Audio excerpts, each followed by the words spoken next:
Caso não tenha assistido às partes anteriores desta obra, basta clicar no card acima. O prota, com a mão no queixo, fica pensativo. Esses espíritos embrião parecem ser um produto da fé, oriundos da piscina da fé, no reino da vida. No reino dos demônios da noite, os três reis têm piscinas de fé distintas. A piscina de fé da Shun concentra a intenção de aniquilar dois demônios da noite. Para pessoas comuns, essa abordagem é quase inalcançável, e você precisa ter uma base de cultivo no reino do mar divino para adentrar os 16 quilômetros da piscina de fé. A piscina de fé do reino da vida é algo verdadeiro. A água da piscina é composta por uma força vital imensa. Basta estar próximo para que, mesmo um artista marcial gravemente ferido, seja curado em pouco tempo, dependendo da gravidade da situação. O espírito embrião concedido pela piscina de fé é extraordinário, suprindo o que mais falta no físico do corpo. No reino da vida, o espírito embrião gerado pela piscina de fé é realmente digno de nota. Mas trocar a lança por esse espírito embrião, a demônio da noite intervém.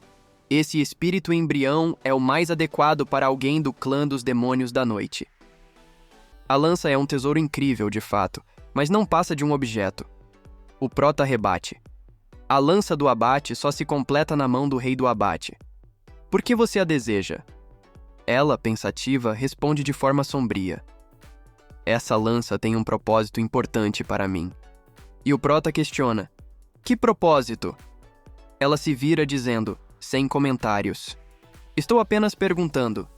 Você está disposto a trocar? O prota responde firmemente. Eu não vou trocar.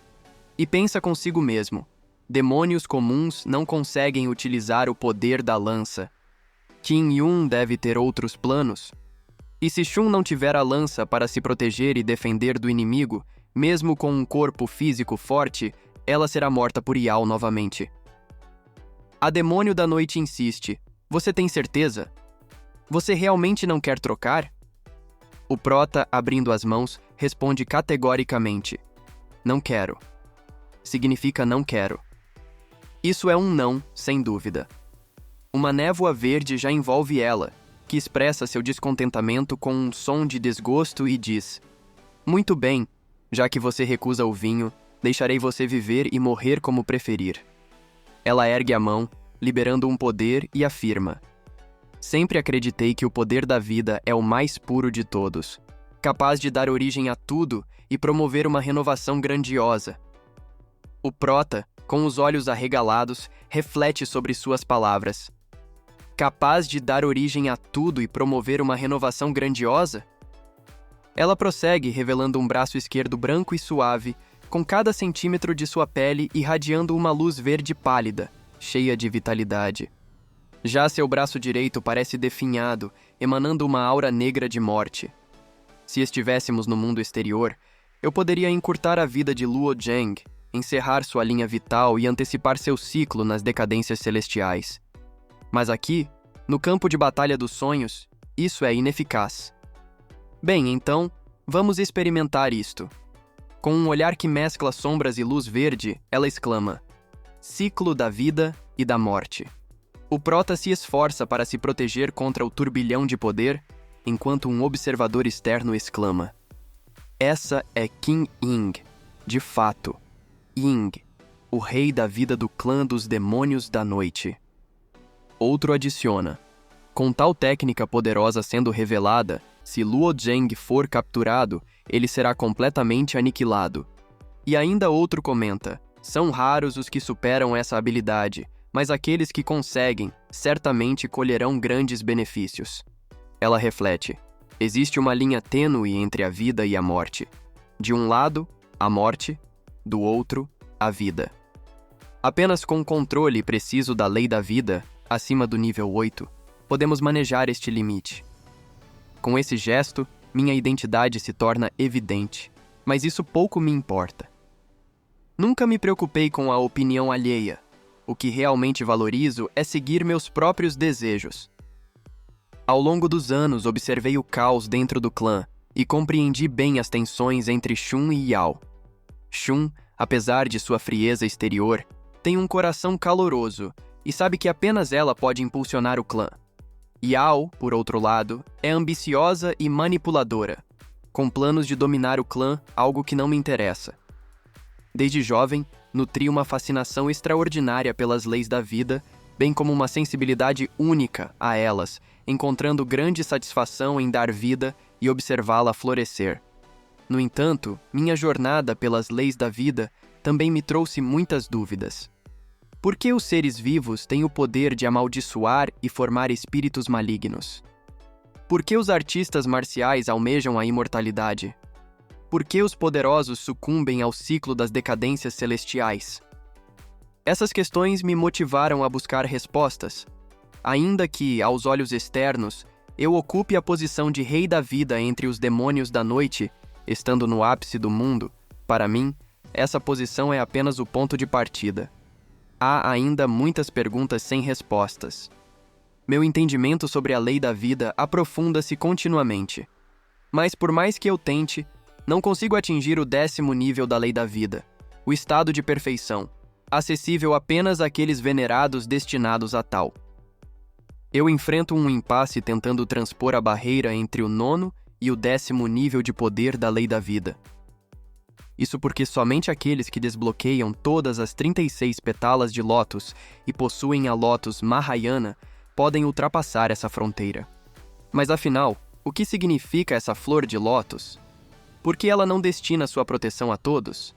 Ademais, segundo a lei da vida, um artista marcial que atinge o reino do mar divino pode, em teoria, alcançar a vida eterna. No entanto, após 30.000 anos, as 5 decadências celestiais se abatem sobre esses seres. Parece que, não importa o esforço das pessoas comuns, elas jamais conseguirão cruzar essa linha divisória. Com o tempo, comecei a perceber que muitas das regras universais são, na verdade, limitações impostas de forma deliberada. E a chave para entender isso parece residir no domínio dos deuses. Esse domínio oculta muitos mistérios, deixando as criaturas do universo em um constante estado de busca e questionamento. Certa vez questionei uma garota misteriosa, detentora do token berrante, sobre quem governa a lei celestial. Os verdadeiros deuses, que delineiam as fronteiras do universo até o domínio divino, permanecem ocultos, e ela me ignorou por completo. Então, decidi libertar-me das amarras das regras celestiais. Obtive um corpo físico por conta própria, e parti em direção ao domínio dos deuses em busca de respostas. Essa decisão me colocou em conflito com os veneráveis do meu clã, custando-me minha cultivação e talento. Foi necessário usar 1/3 da água da piscina de fé para reencarnar e entrar no campo de batalha dos sonhos.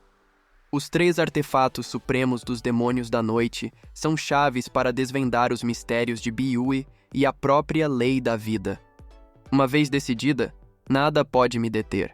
Estou disposta a destruir qualquer obstáculo em meu caminho. Quando ele se recusou a cooperar e entregar a lança, jurei não deixar isso passar. O confronto se inicia, e o prota, confuso, pensa: o que está acontecendo? Por que isso é tão peculiar? Ele tenta esquivar-se, mas é capturado, e ouve dela: aproveite! Então, o prota se encontra flutuando em um espaço estrelado, pensando: é tão pacífico aqui, estou exausto, não quero fazer mais nada além de flutuar serenamente. De alguma forma, todo o meu espírito de luta se dissolveu, invadido por um sentimento de letargia e uma avalanche de emoções negativas que nunca antes experimentei. Um espectador, observando a cena, exclama: caramba! O Rei da Vida realmente arrastou o Luo Zheng para um estado limítrofe entre a vida e a morte. Um cara que observa comenta: seres vivos entre a vida e a morte ficarão em um estado único. Em teoria, qualquer pessoa nesse estado está ao mesmo tempo viva e morta. Um passo para frente significa a vida e um passo para trás, a morte. Seres vivos presos entre esses 2 estados enfrentarão uma situação extremamente difícil e serão consumidos pelo medo da morte. A alma também será profundamente afetada. Temo que esse Luo Zheng esteja em perigo.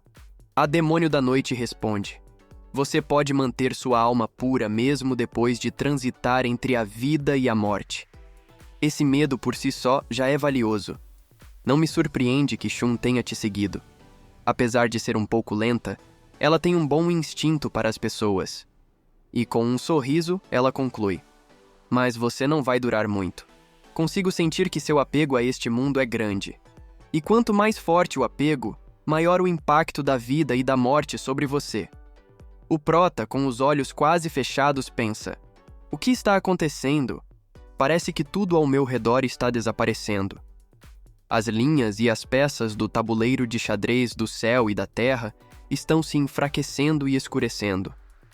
Ele começa a descer, indo cada vez mais fundo, enquanto pensa: onde é esse lugar? Por que estou no céu acima deste infinito abismo? De repente, a demônio da noite aparece em seu caminho e ele pensa: poderia ser a habilidade dessa mulher? Não posso morrer. Mas, quanto mais forte é esse pensamento, mais dolorosa é a sensação por dentro. Meu estado mental está quase em frangalhos. Com um olhar determinado, ele pensa: não, eu tenho que agir primeiro. Não posso me deixar paralisar pelo medo. Então, ele salta, lançando um soco em direção a ela, que desvia, recuando e dizendo: é inútil. Seu coração de artista marcial está realmente firme, mas isso só acontece porque você tem uma grande perseverança. Infelizmente, quanto mais profunda essa perseverança, mais intenso será o seu medo. Quando esse medo atingir um certo ponto, seu coração não aguentará, explodirá e você morrerá. Após ouvir isso, o prota sente o coração pesar e reflete: isso me parece uma ilusão no universo. A forma de matar é bem similar à de King Yun, usando a ilusão para prender o oponente e eventualmente levá-lo à morte. Mas o método deles não se assemelha a uma ilusão, nem ao sonho de Jilian Cheng é baseado em objetos reais. Como eu serei capaz de enfrentar isso?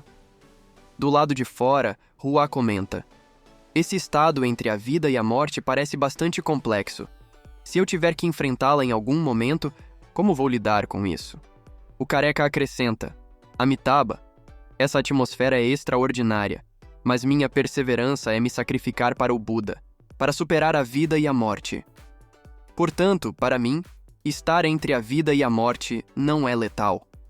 Para artistas marciais comuns, se quiserem atravessar a vida e a morte pacificamente, sua única opção é superar o próprio conceito de vida e morte. Hua questiona: superar a vida e a morte?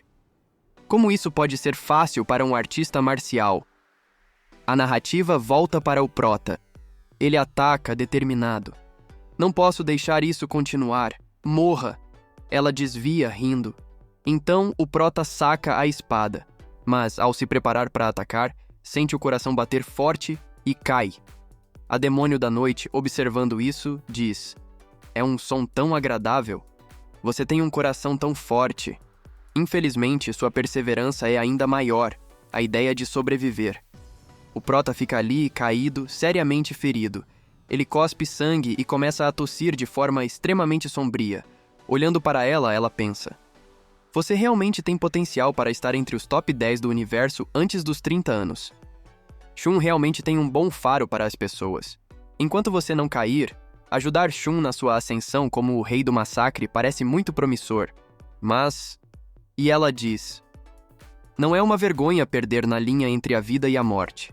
Na verdade, só mostra o quão forte é a sua perseverança. Pessoas com forte perseverança muitas vezes são as que mais sucesso têm neste mundo. Então, por favor, desista. Há um tempo, quando abri a fenda entre a vida e a morte, utilizei a ameaça da morte para invocar a vontade de viver na minha perseverança.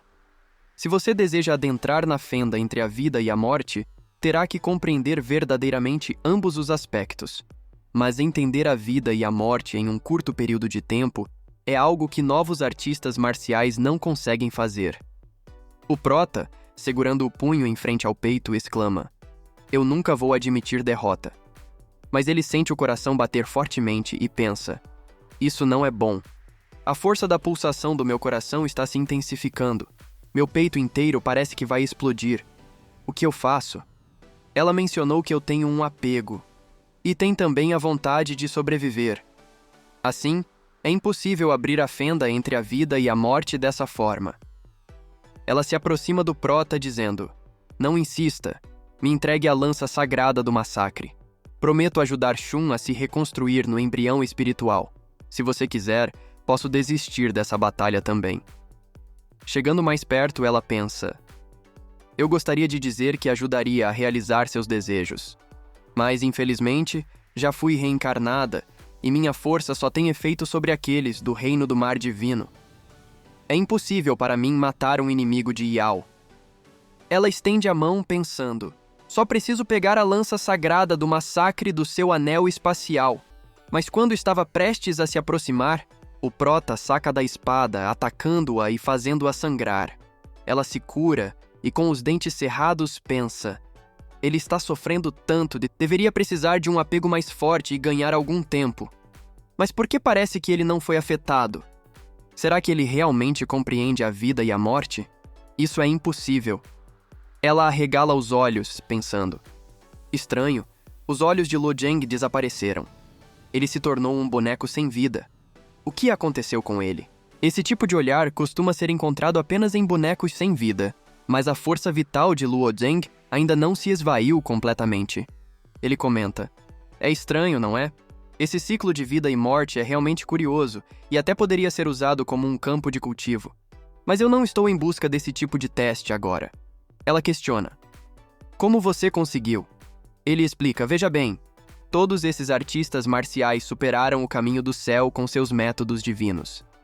Então, por que eu não poderia ter um método divino que os supere?" Ela indaga com um tom de desgosto. "Método divino? E qual seria o seu?" A marca na parte superior da mão do Prota se revela, e ela, com os olhos semicerrados, observa. Parece que há uma espada em seu corpo, mas sem vontade própria. Preparando-se para o ataque, o Prota declara: "Meu método divino é o divino corte das emoções, a espada Yi Shen." O golpe avança em sua direção, e ela, ao perceber o poder, se joga ao chão para evitar ser atingida. Depois de esquivar-se, ela comenta: "Divino corte das emoções?" Hua, observando de longe, reflete: "Espada Yi Shen?" Era originalmente uma técnica de espada compartilhada entre os humanos. Não imaginei que pudesse ser levada tão longe. Mas será que é só isso? O método divino cultivado por Luo Zheng não é proibido? Outro espectador observa e comenta: "Essa técnica de espada é extremamente poderosa, mas consome uma quantidade enorme de yuan real. Depois de 2 ou 3 investidas, seu yuan real estará esgotado e ele não conseguirá mais atacar."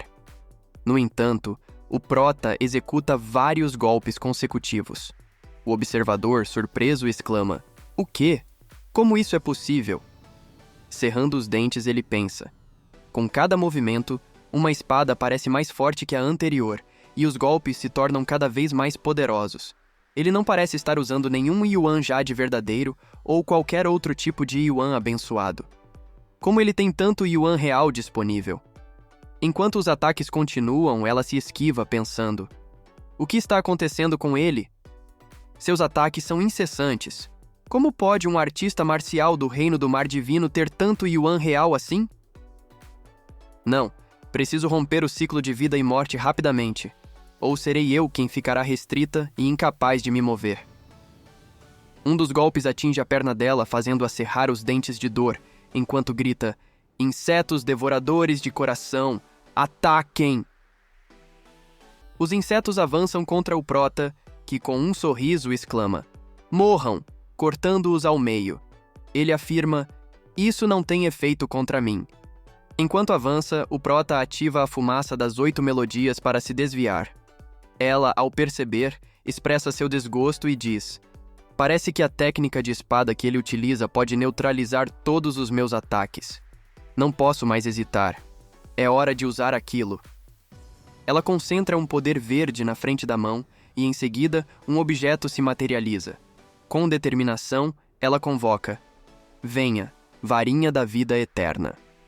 Um espectador, visivelmente chocado, exclama: "Esse é o tesouro exclusivo do Rei da Vida do Clã dos Demônios da Noite. O 32º artefato mais raro de todo o universo. A Varinha da Vida Eterna." Outro, igualmente surpreso, questiona: Ting Yu realmente possui esse artefato? Ela é o rei da vida? Com o artefato em mãos, ela planeja: vou usá-lo apenas para criar alguns obstáculos e terminar isso logo. Ainda tenho mais o que fazer.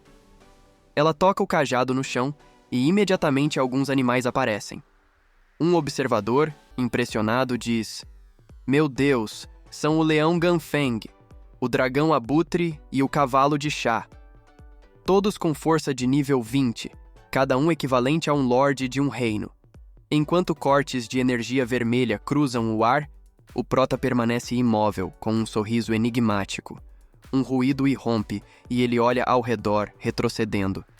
Ela, com um olhar sombrio e uma expressão enlouquecida, proclama: vocês, velhos tolos, abram os olhos e observem o céu claramente. Vejam como eu desafio as regras e ascendo ao reino dos deuses sem ser uma escolhida dos céus. Alguém, atônito, pergunta: ela quebrou o caminho do céu? E outro responde: sim, foi exatamente o que dissemos, não foi? O que você pretende fazer agora, Ren? Um sujeito mascarado afirma que os limites do Dao divino são considerados um dos maiores limites do universo, representando o limite absoluto do poder de diversos seres. Até agora, apenas o corpo de um Daozi foi capaz de atravessar essa parte do Dao divino, e para isso acontecer, o Lotus Mahayana precisa estar completamente aberto. Somente assim alguém poderá cruzar o caminho e alcançar o status de um verdadeiro Deus. Mas será que os Daozis são tão raros assim? No passado, há 100 milhões de anos, várias pessoas nasceram no universo, mas nenhuma era um Daozi. Mesmo que esta rodada do Dao Celestial tenha chegado, o número de Daozis não ultrapassa 10, nem mesmo os venerados divinos são Daozis. Há milhões de anos, abri a 33ª folha de lótus, e elas permaneceram sem uma única mudança desde então. Para os venerados divinos, após carregar o destino divino, o número de folhas de lótus que podem ser abertas é fixo e não podem florescer novamente.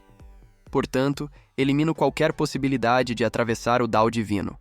Na verdade, há também uma pessoa no universo que cruzou o Dao divino com o corpo do venerado divino. Mas apenas uma pessoa já realizou tal façanha. Esse é o verdadeiro divino, Shen Hongjian, de qualquer forma. Como ele quebrou o limite é completamente desconhecido. O rei da vida do clã dos demônios da noite não se importa com o destino divino, e ela ainda não atacou o Dao divino, mas está disposta a desistir de tudo que tem por uma chance de reencarnar. Será que ela descobriu algo?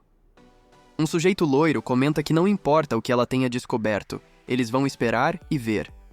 Então, o cajado começa a emitir um brilho verde, e folhas começam a surgir no chão. O prota observa isso e, completamente sombrio, pensa: o que ela está fazendo nessa atmosfera? Não estou sentindo nenhuma sede de sangue vindo dela. Uma luz verde irrompe dela enquanto ela diz: depois de cultivar aí a prisão da vida até a 9ª camada, não importa o quanto eu tente, não consigo ir mais fundo.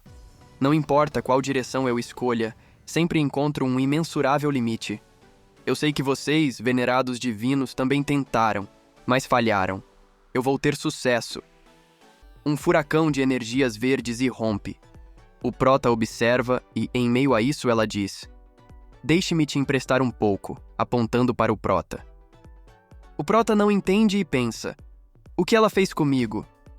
Um esqueleto verde aparece transformando-se no prota peladão. E o Qin olha para isso e diz: o quê? Realmente vergonhoso. Então, o prota reaparece e pensa: Ting Yu realmente me criou perfeitamente. Já vi tantas pessoas fazerem isso como ilusões, mas ela não criou uma ilusão. Ela fez isso na vida real. Um cara observando comenta: eu pensei que ela reencarnou o Luo Zheng, mas o corpo de Luo Zheng ainda está no tabuleiro. Se esse é o caso, isso é uma criação. Outro diz: sim, parece haver um tipo de destino do Dao divino. É o destino da criação. É a 10ª camada mais profunda da prisão da vida. Outro completa: mas Ting Yu não é um venerado divino, e ela não se importa com o destino divino. Então, como ela fez isso? Enquanto isso, ela continua recriando vários clones do prota. O prota fica abismado vendo isso. Um dos presentes exclama: sem chances, mesmo que haja uma criação, existe um limite para isso. Quando alguém é criado a partir de um pensamento, apenas uma coisa pode ser criada por vez. Outro também se manifesta, dizendo: em outras palavras, isso quer dizer que Ying não apenas ultrapassou a 9ª camada da prisão da vida, mas também os limites do universo. Um terceiro, boquiaberto, comenta: como ela conseguiu isso? Preciso ir ao clã demônio da noite para pedir um conselho. Esse é o poder de cruzar o Dao divino. A guria responsável pelo tabuleiro observa: algo não está certo. Ela está utilizando o poder da criação, a 10ª prisão da vida. Ela então segura uma coroa, explicando: mas a coroa celestial da criação, que retorna ao Dao divino e confere aos moderadores de toda a raça um artefato supremo, apenas fornece a torrente da vida. Enquanto gira a coroa, ela diz: seu efeito não é mais do que uma habilidade que aumenta o crescimento da vida. Essa mulher é realmente incrível. Ela olha para a demônio da noite, que sorri de volta, e exclama: ela sorriu para mim. A demônio da noite então diz: seu espadachim estranho é realmente poderoso, mas será que você consegue derrotar a si mesmo? O prota observa seus clones enquanto ela diz: ou se quiser derrotar 10 de você. Os clones avançam sobre o prota, enquanto ele pensa: essas coisas, no fim, são apenas réplicas fantásticas que obedecem a quem as guia e não possuem individualidade própria. Então, eu deveria ser capaz de derrotá-los. O prota ataca, mas eles utilizam técnicas de esquiva, e ele desvia de um ataque enquanto pensa: não sabia que essas réplicas eram tão poderosas. Como vou derrotá-las? Qual é a diferença entre mim e esses fantásticos? Ao ver a técnica de raios, ele exclama, desviando e pensando: ah, não! A tribulação do raio fatal. Devo me retirar agora mesmo. Mas continua sendo lançada uma retribuição atrás da outra. Após os ataques sucessivos, a garota observa, pensativa. Mesmo que ele não possa ser morto desta vez, ser atingido por tantos ataques é o suficiente para deixá-lo bem machucado. Ele deve entender que lidar com 10 cópias de si mesmo não é uma façanha fácil de realizar. É mostrado o prota todo ferradinho, pensando: por sorte, meu corpo já foi protegido por várias leis antes. De outra forma, eu já teria sido morto por mim mesmo. Então, é mostrado eles atacando novamente e o prota pensa: eles querem tentar a mesma coisa de novo? Então, o prota chega perto rapidamente e desfere um soco na cópia dele, que, utilizando a fumaça, desvia. O prota pensa: já que nós dois praticamos a mesma técnica, elas se cancelam uma à outra. Esse é o motivo de eles não serem capazes de sentir meu peso e poderem depender apenas da técnica de esquiva para burlar meus ataques. É mostrado o prota chegando perto dele, pensando: se esse é o caso, só deixe as coisas mais fáceis. Então ele acaba com uma de suas cópias e já parte para cima de outra. A luta se desenrola e ele pensa: como imaginava, a lei da vida é muito poderosa, mas no final você não pode copiar tudo entre o céu e a terra. Você só pode criar coisas que estão relacionadas à vida. Falando mais claramente, é impossível copiar coisas que estão no caminho da mente, inclusive as escamas do dragão. Na verdade, tem uma coisa que eles nunca tiveram. O prota puxa um de seus clones pelo colarinho, pensando: então posso dizer claramente que estou enfrentando apenas alguns pedaços de carne com cultivação no reino do mar divino. Olhando para ela, ele diz: apesar de a sensação de lutar contra você mesmo ser muito estranha, esses bonecos que você fez são realmente fracos demais. Ela observa pensativa e diz: você tem um poder que não é propriamente seu. O prota diz: agora que você mostrou o que sabe fazer, deixa eu abaixar a cortina para você. O prota começa a ativar um poder, e puxando a espada ele se prepara para lutar, pensando: dessa vez eu vou extrair 10% do Ki do caos diretamente no meu corpo, e converter metade disso para a intenção da espada, constantemente comprimida no corpo da espada. E a outra metade do Ki primordial do caos é transformada em lei do metal, que é então combinada com a intenção da espada, de um jeito que a essência volte para a origem. Eu entendi esse truque quando estava lutando contra Dugu. É uma versão improvisada da técnica da espada divina. Com um olhar sombrio, ele diz: volte para a origem, técnica da espada divina. Uma luz extremamente forte vem do céu, caindo sobre o prota. E então ela bate com o cajado no chão, fazendo as cópias protegê-la. Ela diz: parece que sua maior conquista ainda está em seu estilo de espada. Se esse é o caso, eles deveriam ser o mesmo. Os clones do prota preparam-se para atacar. O prota observa pensando: será que eles também querem usar a técnica da espada divina? Se for o caso, o poder neles deve ser inimaginavelmente bom. Eu preciso atacar primeiro. Então ele desfere o golpe. Os clones se preparam para atacar e uma explosão enorme acontece. Um cara que observa diz: esse cara ainda não tem o corpo de um Daozi. Ele ainda não pisou completamente no Dao divino. E isso é claro quando ele não usa o Dao Yun. A cabelinho branco diz: mas aquela técnica já superou o Dao, não? O outro com a espada observa e a espada diz: esse cara pode controlar a aura primordial do caos. Dugu, se você tiver a oportunidade, você pode visitá-lo pessoalmente. Eu estou disposto a trocar meus maiores segredos com ele a qualquer custo. A busca pelo caos em seu corpo pode ser considerada um mistério. Mas se eu puder me tratar com a ajuda da aura do caos de Luo Zheng, meu objetivo pode avançar em muitos anos. Dugu pensa: eu já pensei que eu era a pessoa mais sortuda do mundo. E eu nem sequer coloquei os talentos supremos das 4 grandes famílias em meus olhos. Agora parece que o universo é realmente uma competição feroz. Cada oponente pode ser nada menos que eu. Ainda preciso trabalhar duro. Após a poeira baixar, o prota pensa: estranho, por que o poder das espadas deles parece ser um pouco diferente da minha? O poder de cada uma das espadas dele tem 60% do poder da minha espada fantasma. Mas por quê?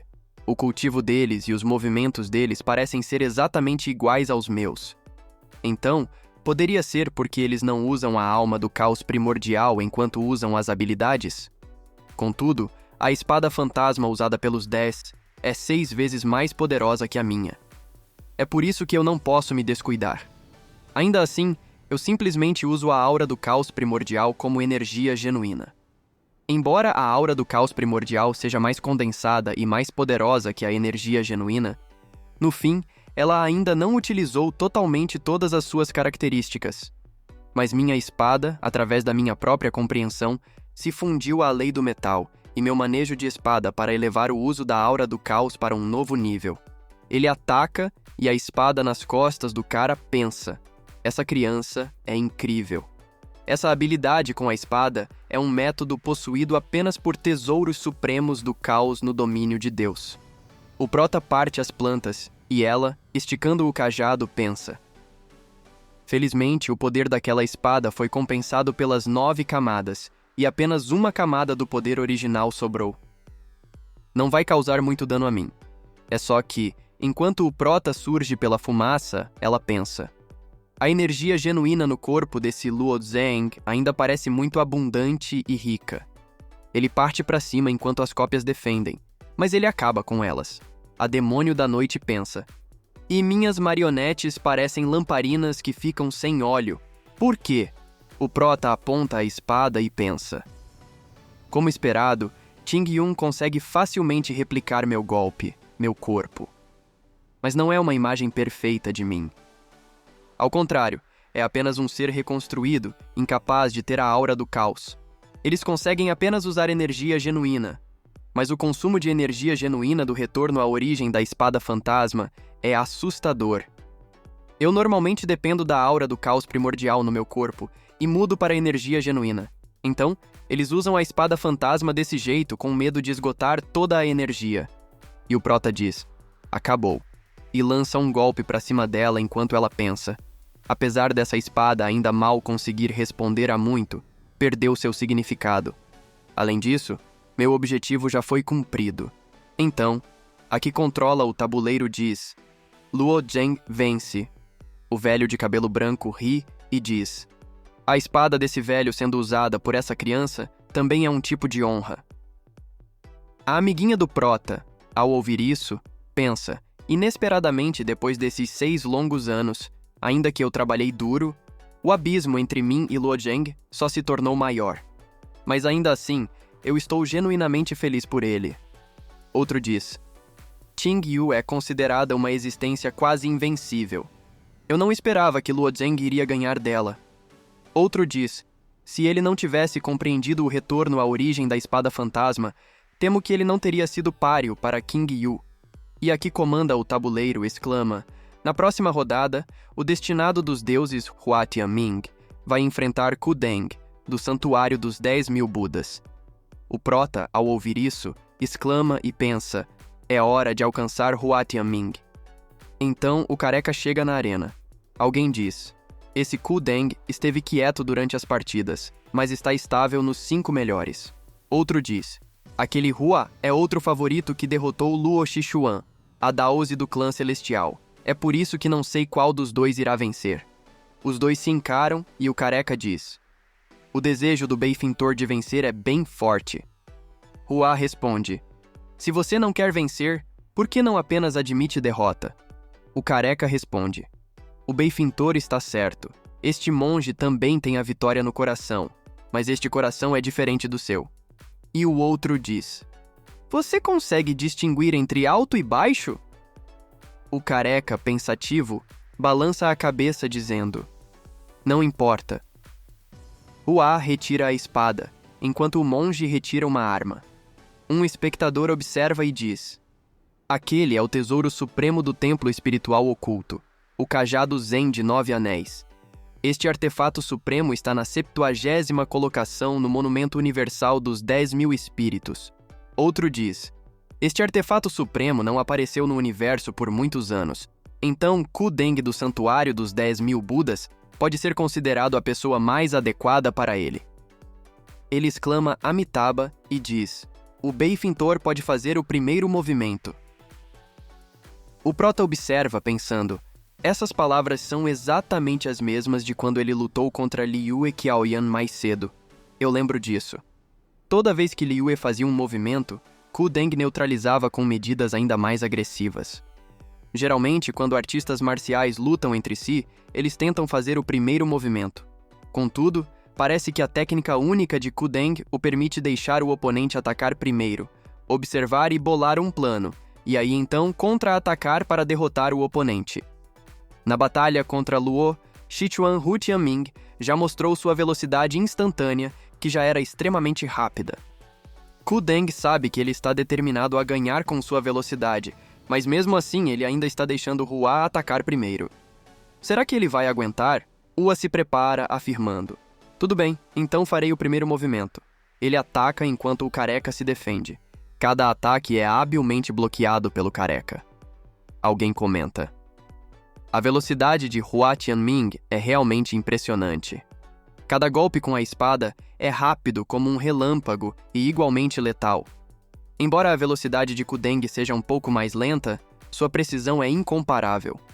Ele consegue bloquear os movimentos mais letais de Hua no último segundo. Outra pessoa observa: Ku Deng, que está cultivando a tribulação da constelação do futuro, consegue antever momentos futuros. Isso só é possível porque ele é extremamente hábil nas leis do tempo. Hua faz uma pausa, suspira e o careca diz: a velocidade do benfeitor é inútil contra mim. Posso sempre antecipar e criar novos planos. De forma um tanto sombria, Hua responde: não necessariamente, não é? Então a arma faz um barulho e um dos anéis se quebra. Ele adota um tom sombrio e comenta: a espada do benfeitor é extremamente afiada. Deve ser uma espada que transcende o monumento universal dos 10.000 espíritos. Um observador questiona: qual é o ranking dessa espada? É incrível existirem espadas que transcendem o monumento universal dos 10.000 espíritos. Outro acrescenta: se é uma espada além do monumento universal, seu ranking deve ser superior ao de uma arma divina suprema. De onde veio tal espada? Hua reflete: em apenas alguns momentos, já trocamos milhares de movimentos. Essa velocidade não é suficiente para me ferir. Isso sugere que ele deve ser capaz de antever o futuro. Mas como, sendo tão rápido, ele consegue prever exatamente quando vou lançar um ataque fatal? Até um contra-ataque ocasional representa uma grande ameaça para mim. Então ele indaga: Você parece ser capaz de ver o futuro. O careca responde: Amitabha, não sou eu quem vê o futuro, mas Maitreya. E Maitreya é o Buda do futuro. Ele prossegue: Mesmo assim, se eu destruir seu cajado Zen de 9 anéis, como você irá bloquear minha espada? Ele retoma o ataque. O monge se defende. Mais anéis são destruídos até que nenhum reste no santuário dos 10.000 Budas. Um careca constata: Os 9 anéis estão quebrados. Outro careca observa: A velocidade da espada daquela criança é de fato impossível de parar. E isso é o esperado. O careca de bigode grosso diz: Contudo, as pessoas só sabem que os 9 anéis do cajado Zen podem suprimir o mundo. O que elas não sabem é que o Daoziz Asura escondeu o verdadeiro propósito dos anéis. Os 9 anéis são apenas um selo, e Kudeng está apenas emprestando o poder dessa criança. Hua questiona: Agora, como você vai resistir à minha espada? Kudeng responde: Eu sou a grande liberdade, mas vou forjar 9 mundos e uni-los. Este mundo é uma bolha dos sonhos, e você também pode se passar por Asura. Veias começam a surgir no careca. Hua exclama ao ver o tamanho da cabeça do careca, e um indivíduo sombriamente diz: Lendas contam que há um deus maligno, Asura, selado dentro do cajado Zen de 9 anéis. Assim que os 9 anéis se quebram, o usuário é possuído por Asura. Outro comenta: Os rumores são verdadeiros, afinal. Não é à toa que o cajado Zen de 9 anéis, como o artefato sagrado do templo Lingyin, raramente é visto por aí. O careca, totalmente sombrio, afirma: A encarnação de Asura é também um grande presente do budismo. Contudo, este pequeno monge cultiva o caminho budista e pede pela liberdade do bem e do mal, o que pode ser descrito como um caminho budista livre, mas não limitado apenas a essa seção. Batendo o cajado no chão, o chão se parte inteiramente e Hua salta para se esquivar. O monge, posicionando a mão à frente do corpo, adverte: Benfeitor, tenham cuidado. Então, ele usa a técnica do cajado do grande Manjushri, fazendo vários cajados aparecerem indo em direção a Hua. Hua se defende dos ataques, pensando que, por enquanto, é melhor recuar um pouco. O careca continua atacando, e Hua esquiva-se habilmente. Com a projeção de Hua nas suas costas, o careca pensa: 3 respirações depois, ele vai estar nas minhas costas. Então, conta o tempo e se prepara para se defender. Após ter o ataque defendido, Hua, percebendo isso, pensa: ele consegue prever o futuro. É um oponente bem complicado. Vou ter que tentar algo diferente. Enquanto isso, em cima de uma peça, um observador comenta: O ataque surpresa de Hua não funcionou de novo. Outro acrescenta: Ele só consegue fazer isso porque está usando a constelação infinita, uma habilidade única do Santuário dos 1000 Budas. Depois que seus olhos se enchem de energia, ele consegue enxergar eventos que ainda não aconteceram. Um terceiro interjeta: Isso significa que o Kudeng é invencível. E outro conclui: Apenas 2 pessoas conseguem dominar essa técnica: Kudeng e o fundador do templo de Lingyin.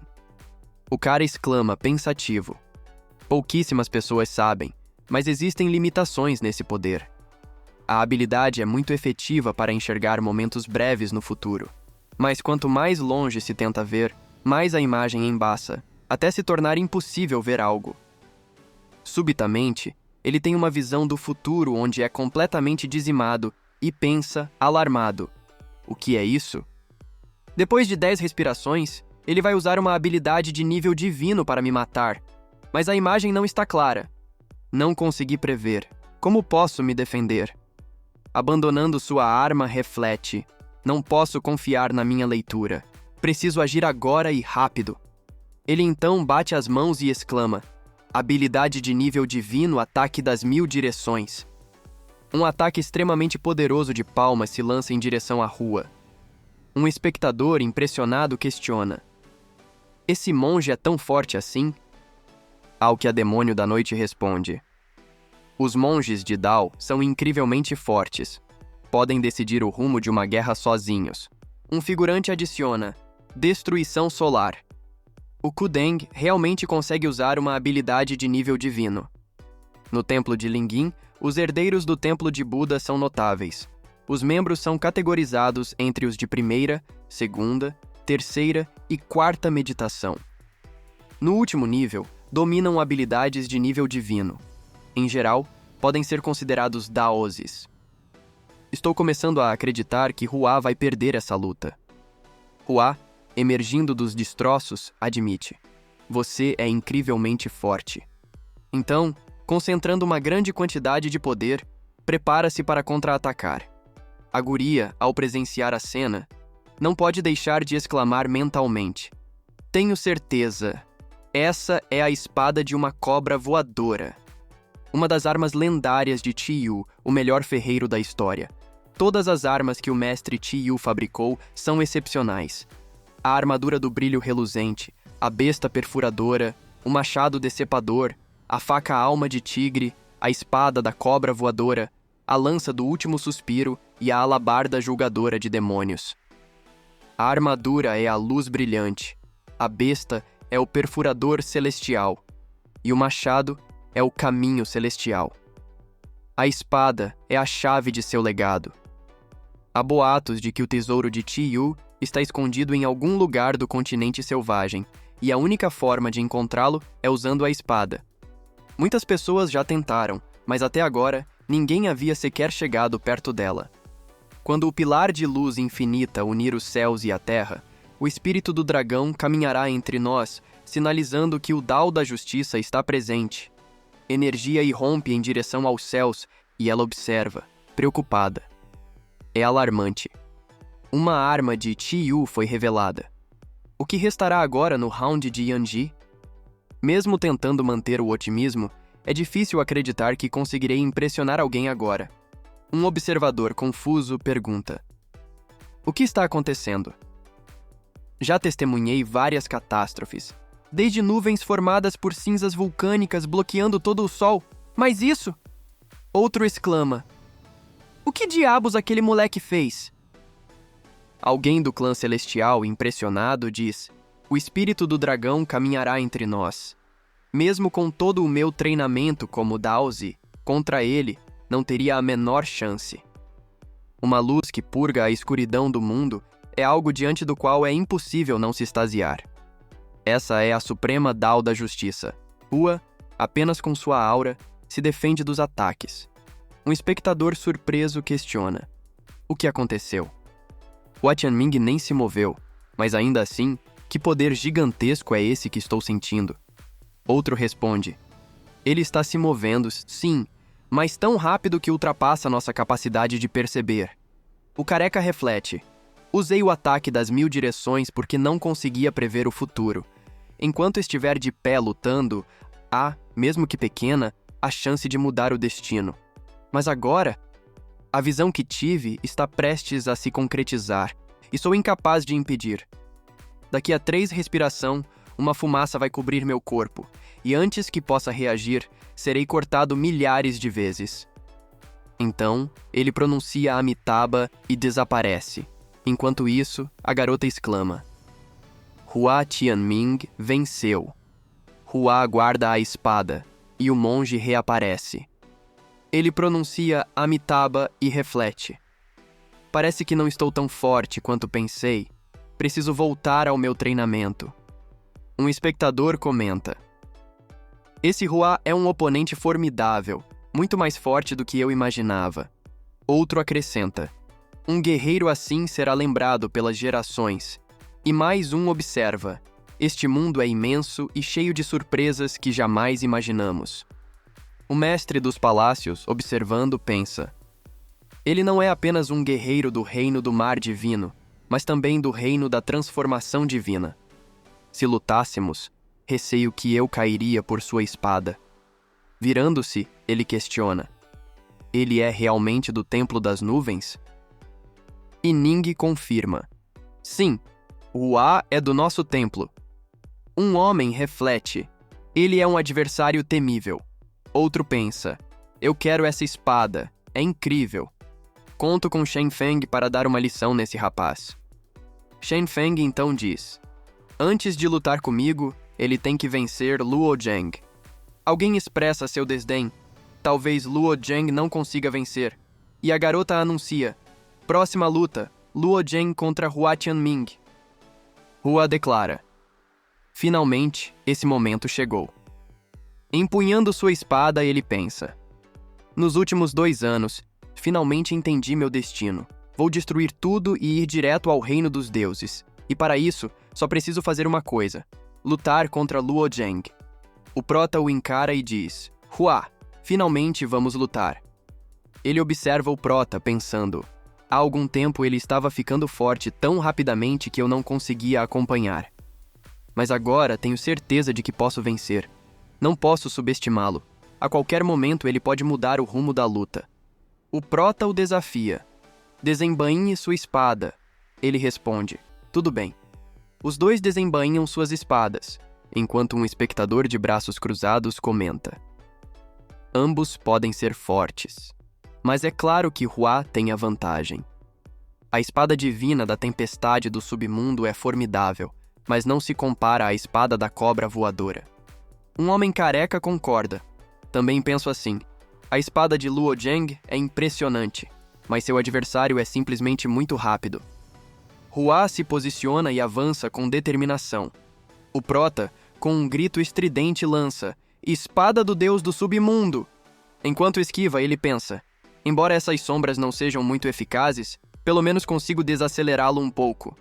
Hua, desafiador, exclama: quebre! E se defende dos ataques espectrais com sua aura. Eles trocam golpes incessantemente, e Hua provoca: você vai precisar de mais do que isso. O prota, aceitando o desafio, diz: ok, então aqui vou eu. E executa um ataque: espada fantasma. Hua o enfrenta diretamente e consegue bloquear. O prota, surpreso, reflete: quando dominei a espada fantasma, ninguém jamais conseguiu bloqueá-la. Mas, por alguma razão, Hua conseguiu. Hua diz: o Dao sem emoção é extremamente poderoso de fato, mas esta espada está longe de ser suficiente. O prota responde: então venha de novo, e eles continuam a trocar golpes. Enquanto isso, o prota pensa: se eu conseguir conectar um único movimento, poderei escapar da trava de Hua. Apesar da habilidade de Yi Jian ser poderosa, mesmo os movimentos mais súbitos não resistem à velocidade final. Com um olhar sério, o prota ataca, e então Hua defende, forçando-o a recuar. Ao defender e recuar, o prota pensa: a intenção da espada, que foi originalmente condensada na superfície, foi na verdade dispersada por Hua. Este diz: seus movimentos de espada não estão dominando. E ele pensa: o que eu cultivei é a técnica da espada primordial. O poder na espada é acumulado por Shi Yu, o mestre de todas as armas. É a fundação de todas as técnicas de espada, e é totalmente inquebrável. Você não pode ganhar apenas defendendo Luo Zheng. Então ele avança sobre o prota, que se defende utilizando a técnica de escape. O adversário continua atacando e o prota a defender. Ele pensa: corte, pendurar, apontar, impulso. Os movimentos da espada dele são bem similares à minha técnica. Mas por quê? Mesmo que eu já tenha usado a técnica de escape, ainda estou tendo dificuldades em desviar dos ataques dele. Um espectador comenta: eu te falei que esse Luo Zheng definitivamente não é o oponente de Hua. Ele não tem como lutar de volta. Outro acrescenta: nem sua velocidade nem seu poder são superiores. Como ele vai lutar contra Hua? Hua continua atacando loucamente enquanto o prota pensa: a técnica de espada de Hua e a minha parecem ter algumas similaridades, mas parece haver uma conotação oculta que ainda não entendi. Nessa conotação sozinha, há algo além do mínimo da espada do Dao em si. Se eu considerar a espada do Dao, que eu compreendi, como 1, então a técnica da espada primordial é 0.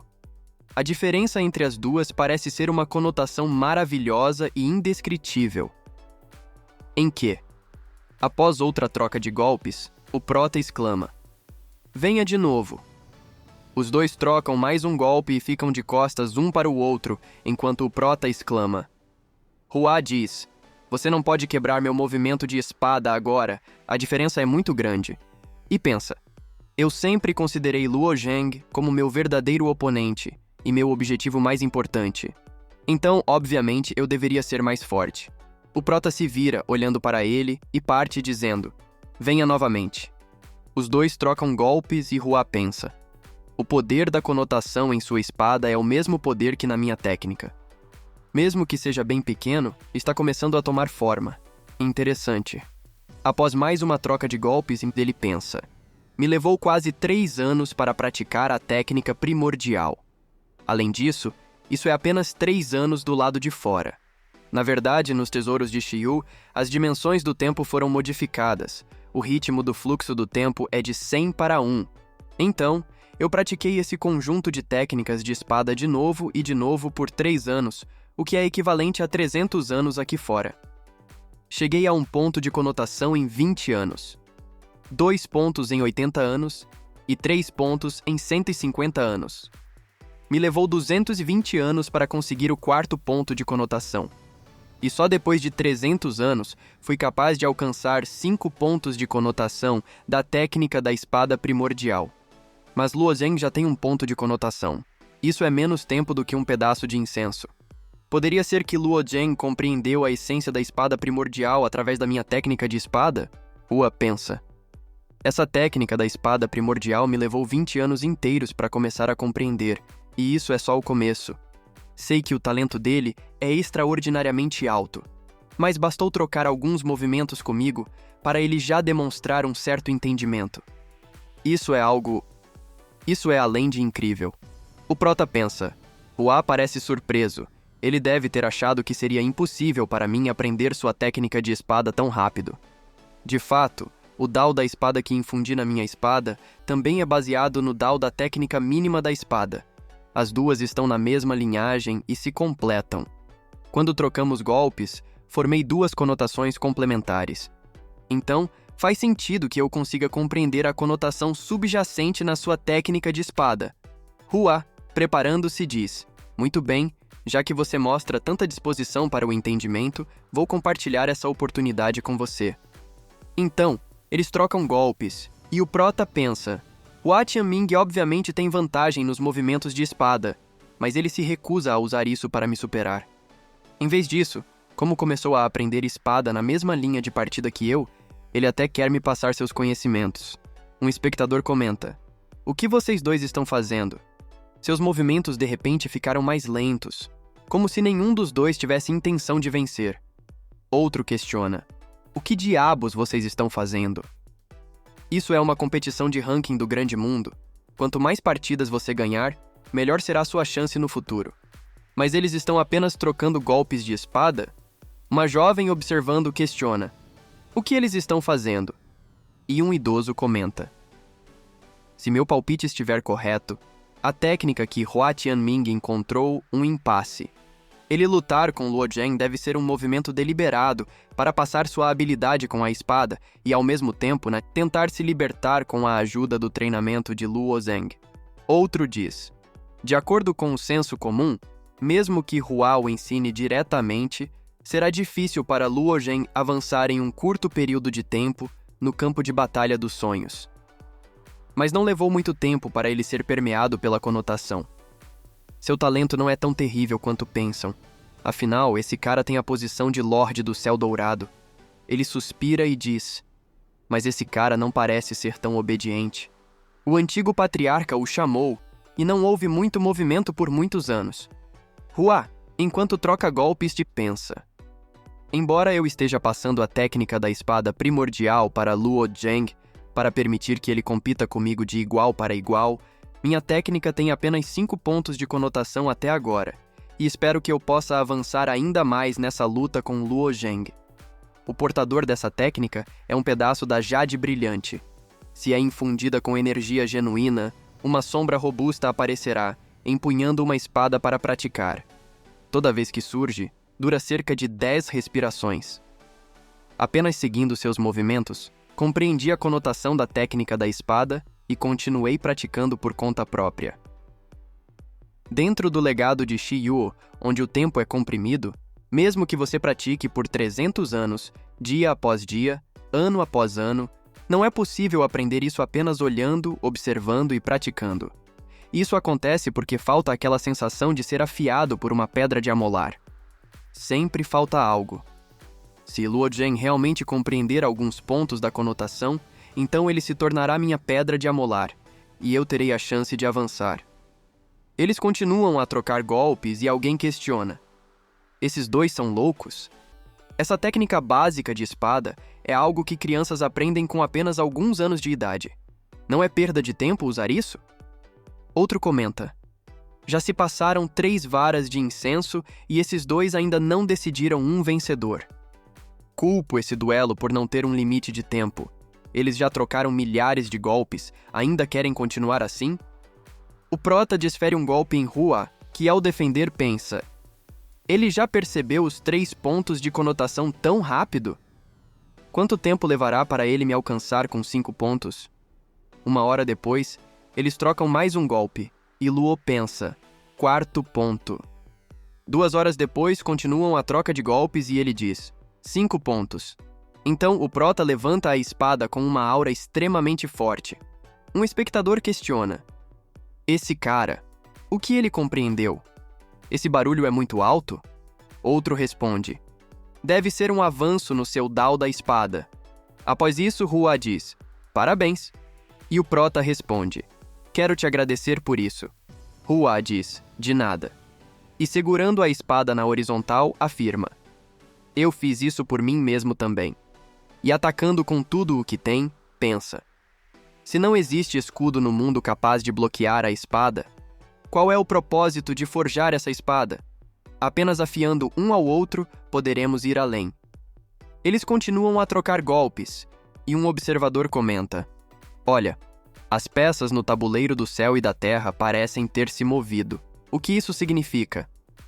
Anteriormente, quando o tabuleiro de xadrez do céu e da terra foi destruído, as peças ficaram imóveis.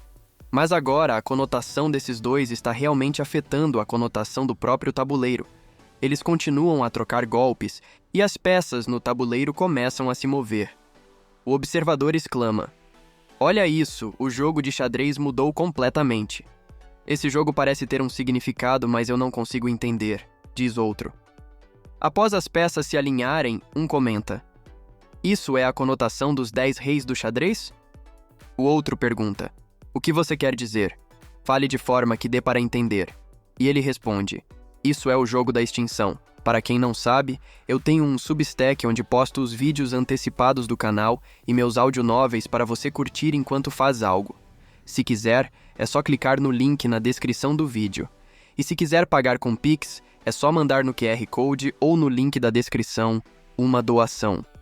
Leia atentamente a descrição antes de doar para entender como realizar a doação e o que deve enviar na mensagem para receber e se tornar membro no Substack. Inscreva-se no canal, clique no sininho para receber notificações, dê um like se você gostou, deixe um comentário e compartilhe para ajudar nosso canal a crescer. Tamo junto!